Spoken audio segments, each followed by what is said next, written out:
Few things in sport show its highs and lows better than a final.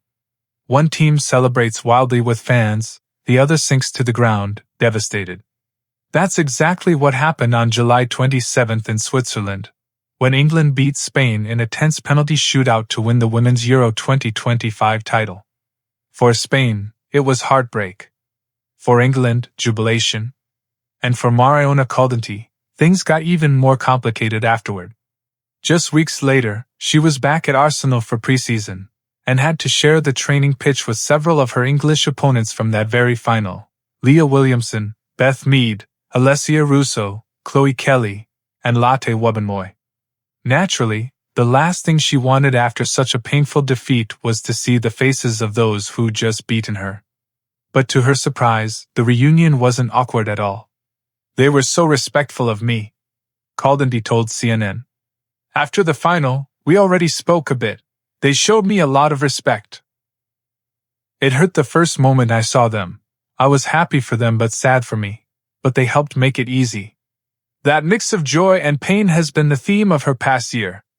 Finals, friendships, and football life. This was actually the second major final Caldentey played in just a few months.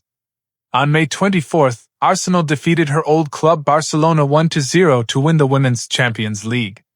For Mariona, it was bittersweet. Only a year earlier, she had left Barca after 10 years and countless memories. Facing her closest friends on such a big stage was tough. "It's part of our job," she explained. "On the pitch, there are no friends.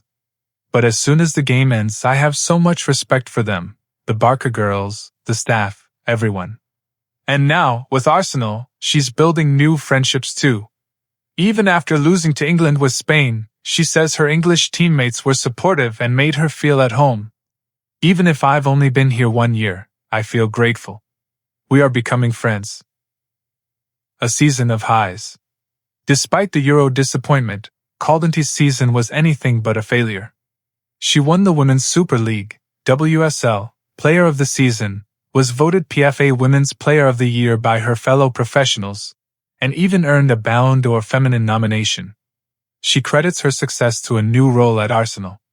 At Barcelona, much of the spotlight naturally fell on Aitana Bonmati and Alexia Putellas.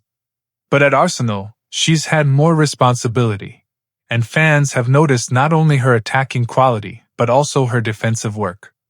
"At Barca, people think we only attack," she laughed. "Here, I had defensive work too, and I did it well." Maybe people were a bit surprised by that. The season ahead. Now 29, Caldentey is clear about her goals. Arsenal must compete for everything. They're Champions League holders, but she knows the team must find consistency if they want to add more silverware. "Last season was a roller coaster," she admitted, "but winning the Champions League was amazing.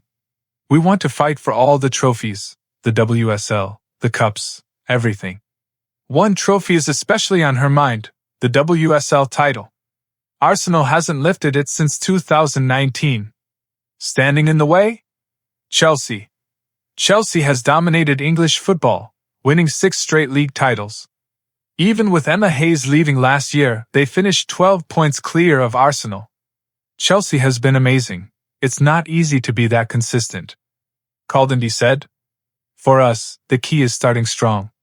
Last season, we didn't, and then we were always behind. This time, we want clean sheets, a solid defense, and then we know we have talent up front.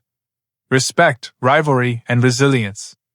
Mariona Caldentey's story is a perfect example of football's emotional roller coaster. In 1 year, she's faced heartbreak with Spain, triumph with Arsenal, and a strange feeling of celebrating and suffering alongside both old and new teammates.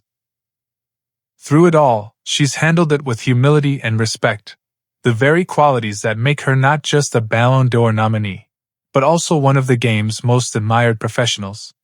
Because in football, as she says, everyone wants to win, so on the pitch we're not friends. But once it's done, I just want to show respect, whether we win or lose.